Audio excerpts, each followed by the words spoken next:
నమస్తే. నేను ఇందు. పులివెందుల జెడ్పీటీసీ ఉప ఎన్నికలైతే నిన్న ఉద్రిక్త వాతావరణంలో జరిగాయని చెప్పొచ్చు. సో, ఈ నేపథ్యంలో టీడీపీ కార్యకర్తలు, టీడీపీ నేతలు తమపై దాడి చేశారంటూ వైసీపీ నేతలైతే ఆరోపిస్తున్నారు. మరి దీని గురించి విశ్లేషించుకోవడానికి మనతో పాటు పొలిటికల్ అనలిస్ట్ అంకమ్మ చౌదరి గారు ఇప్పుడు మనతో ఉన్నారు.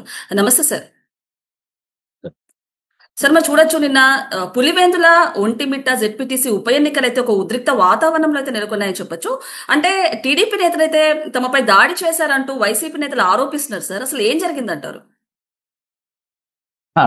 పులివెందల నియోజకవర్గంలో అలాగే ఒంటిమిట్ట రెండు చోట్ల జరిగినటువంటి జెడ్పీటీసీ ఎన్నికల్లో తెలుగుదేశం పార్టీ వాళ్ళు వాళ్ళ మీద దాడి చేశారు. వినటానికి చాలా బాగుంది. ఇది జగన్ రెడ్డి అంటే 1978 వాళ్ళ నాన్న రాజశేఖర్ రెడ్డి శాసనసభ్యుడిగా ఎన్నికైన కాడి నుంచి ఈ రోజు వరకు లోక్సభ ఒక్కసారి తప్ప 1984 తప్ప కాంగ్రెస్ పార్టీ, తర్వాత ఇప్పుడు వైఎస్ఆర్సీపీ పార్టీ, వాళ్ళ మనుషులు వాళ్ళ చేతులు వాళ్ళ దగ్గరే ఉంది, బయటికి రాలేదు ఇంతవరకు. ఈ యొక్క పులివెందల్లో 30 సంవత్సరాల తర్వాత ప్రజలు స్వేచ్ఛగా ఈ రోజు ఓట్లు వేసుకున్నారు. ఇది కూడా గమనించుకోవాలి. నిజంగానే అక్కడ స్వాతంత్రం వచ్చింది. 2 రోజుల ముందే స్వాతంత్రం అయితే వచ్చింది నిస్సందేహంగా. కాకపోతే ఏంటంటే గెలుపోవటం అనేది మన చేతుల్లో లేవు, అది ప్రజలు నిర్ణయించాలి. ఈ రోజైతే స్వేచ్ఛగా అక్కడ ఎన్నికలు జరిగే వాతావరణాన్ని కల్పించినటువంటి పోలీసులకి మనం ప్రత్యేకంగా ధన్యవాదాలు తెలియజేయాలి. ఎందుకంటే మీరు అన్నారు అక్కడ ఏదో ఘర్షణ జరిగింది, ఏమీ జరగలేదు. చిన్న 2 చోట్ల జరిగితే ఇప్పుడు తిరిగి రీపోలింగ్ కూడా జరుగుతుంది. అక్కడ వాళ్ళు ఆపాదిస్తున్నారు, తెలుగుదేశం పార్టీ వాళ్ళు ఏదో చేశారు, తెలుగుదేశం పార్టీ వాళ్ళు అంటే ఓటమిని వాళ్ళు ముందే అంగీకరించారు. ఇది గమనించుకోవాలి. ఓటమిని అయితే వాళ్ళు ముందే అంగీకరించారు. మరి ఇప్పుడు పులివెందల్లో అక్కడ గనక తెలుగుదేశం పార్టీ గనక విజయం సాధించింది అనుకోండి, తెలుగుదేశం పార్టీకి బోనస్ లేదు, వాళ్ళ ఆధిక్యతను తగ్గించినా కూడా తెలుగుదేశం పార్టీ సాధించినటువంటి ఘన విజయం, అందుట్లో ఎలాంటి సందేహం కూడా ఏం లేదు. ఎందుకంటే వాళ్ళదే కాబట్టి. కోల్పోతే వాళ్ళు కోల్పోతారు తప్ప తెలుగుదేశానికి వచ్చే నష్టం అంటూ ఏమి లేదు. ఇక్కడ గమనించుకోవాలి. ఇక్కడ మరి ఇప్పటి వరకు అక్కడ యథేచ్ఛగా ఎవరిని ఓట్లు వేయించుకోకుండా వాళ్ళు ఇప్పటి వరకు ఎన్నికలు జరిపిన ప్రతి ఎన్నికను కనుక మనం దృష్టిలో పెట్టుకుంటే తొలిసారిగా అక్కడ ప్రజాస్వామ్యబద్ధంగా ఎన్నికలు జరిగింది చాలా స్పష్టంగా అర్థమైపోతా ఉంది. ఇప్పటి వరకు వీరుడు సూర్యుడు అనుకున్నటువంటి అవినాష్ రెడ్డి కావచ్చు, లేకపోతే జగన్మోహన్ రెడ్డి కావచ్చు, ప్రజాస్వామ్యబద్ధంగా ఎన్నికలు జరిగితే వాళ్ళ ఆధిపత్యం ఏ విధంగా ఉంటుందో చూస్తే దాన్ని బట్టి నిజంగా వాళ్ళ మీద ప్రజలకు అభిమానం ఉందా లేదా ఇప్పటి వరకు భయంతో ఓట్లు వేశారనేది తేటతెల్లం అవుతుంది. ఇంకొకసారి అంటే అవినాష్ రెడ్డి అంటే హల్చల్ చేస్తున్నారని చెప్పేసి పోలీసులు ఆయన అదుపులో తీసుకున్నారు. కాకపోతే వివేకానంద రెడ్డి హత్య కేసులో నన్ను అరెస్ట్ చేశారంటూ కూడా ఆయన ఒక డ్రామా క్రియేట్ చేశారు. అక్కడ ఏ విధంగా చూడొచ్చు అంటారు దీన్ని? నిస్సందేహంగా భయపడ్డాడు అతను, అందుట్లో అనుమానం ఏం లేదు. కానీ అతను అరెస్ట్ చేసిన తర్వాత మరి ఎలా బయటకు వచ్చి మళ్ళీ పార్టీ కార్యాలయానికి వచ్చాడు అంటే ఇంకా కూడా కొంతమంది కోయ ప్రవీణ్ గారు రాకతలికి, కొంతమంది పోలీసులు కోయ ప్రవీణ్ గారు అక్కడ ఉన్నటువంటి ఇప్పుడు ఆ 3 జిల్లాలకు ఆయనే కదా, ఇప్పుడు ఆయన రాకతలికి కొంతమంది పోలీసులు, పులివెందులలో ఉన్నటువంటి పోలీసులు ఇంకా ఎంతో కొంత అవినాష్ రెడ్డికి వంత పాడుతున్నారనేది వాస్తవం. కాకపోతే ఏంటంటే అక్కడ కోయ ప్రవీణ్ గారు వచ్చిన తర్వాత పరిస్థితులన్నీ మారిపోయినాయి. పోలీసులు మురళీ నాయక్ గారు కావచ్చు, వాళ్ళందరూ ఏ విధంగా అక్కడ విధులు నిర్వహించారో మనం ప్రత్యక్షంగా చూడటం కూడా జరిగిన తర్వాత అతను హల్చల్ చేశాడు. ఏం చేశాడు? హల్చల్ చేసి ఏం చేశాడు? అంతకుముందు ఎవరు ఓట్లు వేయించుకునే వాళ్ళు కాదు, ఈ రోజు ప్రజాస్వామ్యబద్ధంగా వచ్చి ఓట్లు వేశారు. మరి ఈ రోజు అక్కడ జరుగుతున్నటువంటి 2 బూతుల్లో రీపోలింగ్ కి అతను చేతులు ఎత్తేసాడు అంటే ఓటమిని ఒప్పుకున్నట్టే కదా. వాళ్ళ ప్రాంతంలో వాళ్ళ ఏజెంట్లు లేకుండా ప్రజాస్వామ్యబద్ధంగా ఓటింగ్ జరుగుతుంది అంటే వాళ్ళు ఇప్పుడు దాకా ఏ విధంగా అక్కడ ఓటింగ్ జరిపారో ప్రజలు అర్థం చేసుకున్నారు. ఆ రాష్ట్ర ప్రజలకు కూడా ఈ రోజు తోటి అర్థమైపోయింది కదా.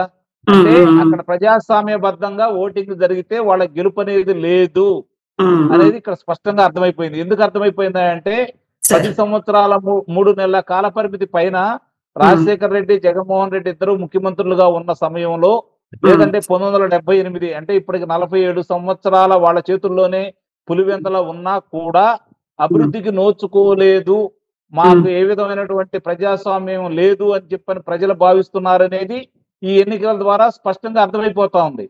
మరి 2020, 2021 స్థానిక సంస్థల ఎన్నికల్లో ఇదే వైఎస్ఆర్సీపీ పార్టీ అధికారంలో ఉన్నప్పుడు ఏ విధంగా నిర్వహించింది, ఈ పులివెందుల కావచ్చు, పుంగునూరు కావచ్చు, లేదంటే తంబళపల్లి కావచ్చు, లేదంటే మాచర్ల కావచ్చు, ఏ విధంగా ఏకగ్రీవ ఎన్నికలు జరిపారు. అలాగే తెలుగుదేశం పార్టీ వాళ్ళ ఎన్నికలు కూడా బహిష్కరించారు అంటే ఏ స్థాయిలో వాళ్ళు ఆ రోజు దౌర్జన్యం చేశారో అందరికీ తెలుసు, చూస్తూనే ఉన్నాం మనం. మరి ఈ రోజు అట్లా కాకుండా మరి యాదృచ్ఛికమో లేకపోతే కావాలని జరిగిందో నాకైతే తెలియదు కానీ 11 మంది అక్కడ నామినేషన్ వేశారు. 11 మంది నామినేషన్ వేశారు. వాళ్ళకి వచ్చిన 11 శాసనసభ స్థానాలు. ఇప్పుడు పులివెందుల ప్రజలు ఏమనుకుంటున్నారంటే, మనం ఈయన గెలిపించి శాసనసభ పంపించాము, ముఖ్యమంత్రి అవుతాడు అనుకున్నాం, పోనీలే కనీసం గెలిపించాము, మన సమస్యల గురించి మాట్లాడుకొని ఈ వ్యక్తికి ఈ జెడ్పీటీసీ గురించి మాట్లాడే హక్కు ఎక్కడది?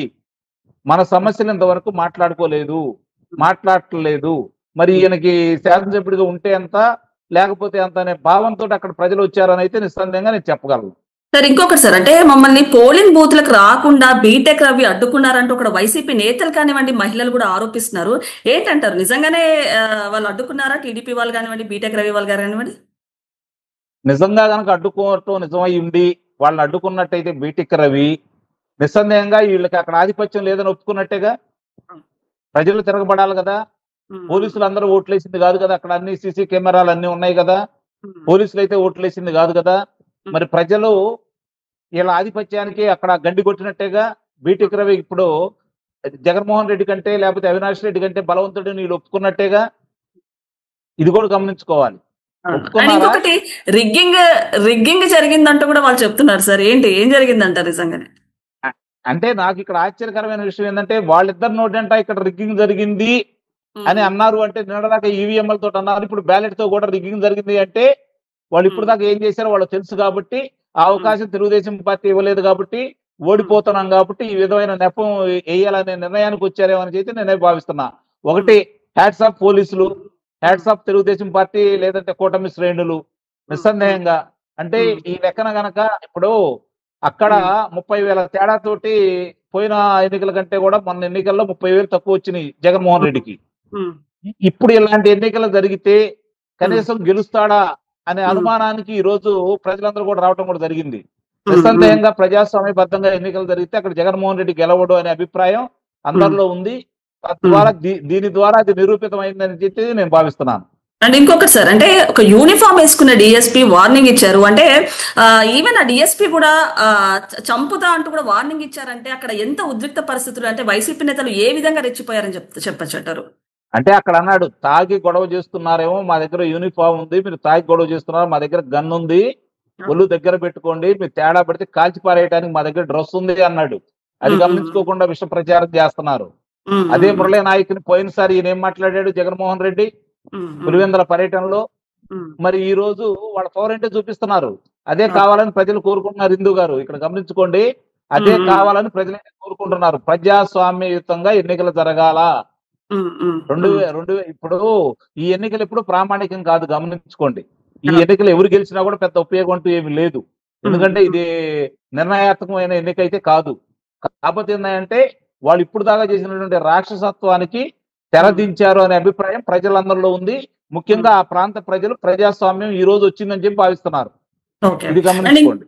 ఇంకొకటి సార్, అంటే కోయా ప్రవీణ్ గారు వచ్చిన తర్వాత అక్కడ మొత్తం సిచ్యువేషన్ కూడా కంట్రోల్లోకి వచ్చేసిందని చెప్పొచ్చు. అంటే కోయా ప్రవీణ్ గారు చూసిన తర్వాత అంతకు ముందున్న ఉమేష్ చంద్ర గారు అయితే గుర్తొచ్చారని చెప్పొచ్చు. ఏ విధంగా చూడొచ్చు అంటారు? నిన్న నిస్సందేహంగా మరి ఆ రోజు 1996లో లోక్సభ ఎన్నికల్లో అతి తక్కువ అంటే 3,000 చిల్లరతోటి గెలిచాడు జగన్మోహన్ రెడ్డి తండ్రి రాజశేఖర్ రెడ్డి. అంటే అది కూడా ఆ ప్రాంతం ఈ పులివెందుల ఏరియాలో కావచ్చు, మిగిలిన ఏరియాలో కావచ్చు, ఏ విధంగా కంట్రోల్ చేస్తే అతను 3,000 తగ్గిందో. కాబట్టి దీన్ని బట్టి అర్థమవుతుంది ఏంటంటే, పోలీసులు తన పని తాను చేస్తే, చట్టం తన పని తాను చేస్తే వీళ్ళ యొక్క వీరత్వానికి అక్కడ విలువ లేదు, వీళ్ళు చెప్పేటువంటి ఆధిపత్యం అక్కడ లేదు అనేది స్పష్టంగా ఆ రోజు ఉమేష్ చంద్ర గారు చూపించారు. ఈ రోజు తిరిగి మళ్ళీ కోయా ప్రవీణ్ గారు ఉమేష్ చంద్ర గారిని గుర్తు చేశారు. కాబట్టి అంతకంటే బాగా జరిగిందని అయితే నేను నిస్సందేహంగా ఈ రోజు చెప్పగలను. ఇంకొకటి, అంటే వైసీపీ నేతలు 15 చోట్ల రీపోలింగ్ జరగాలంటూ వాళ్ళు కోరారు సార్. ఒకవేళ జరగకపోతే బహిష్కరించారంటే నిజంగానే ఎలాంటి అవకతవకలు జరిగాయో మీరు చూడొచ్చు అంటూ కూడా వైసీపీ నేతలు ఆరోపిస్తున్నారు. ఏ రకంగా చూడొచ్చు అంటారు? ఇప్పుడు వాళ్ళకి న్యాయస్థానాలు ఉన్నాయి. నిజంగా ఆరోపించారు అంటే, బహిష్కరించారు అంటే వాళ్ళ మనుషులు ఏమైపోయారు?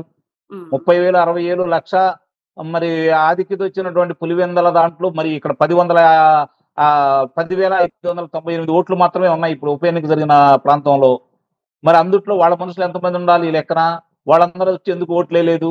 వాళ్ళందరూ వచ్చి ప్రజలకు ఎందుకు చెప్పట్లేదు? ఈ రోజు పత్రికలకు ఎందుకు చెప్పట్లేదు? ప్రసార మాధ్యమాలకు ఎందుకు చెప్పట్లేదు? ఎన్నికల సంఘానికి ఎందుకు చెప్పటం లేదు?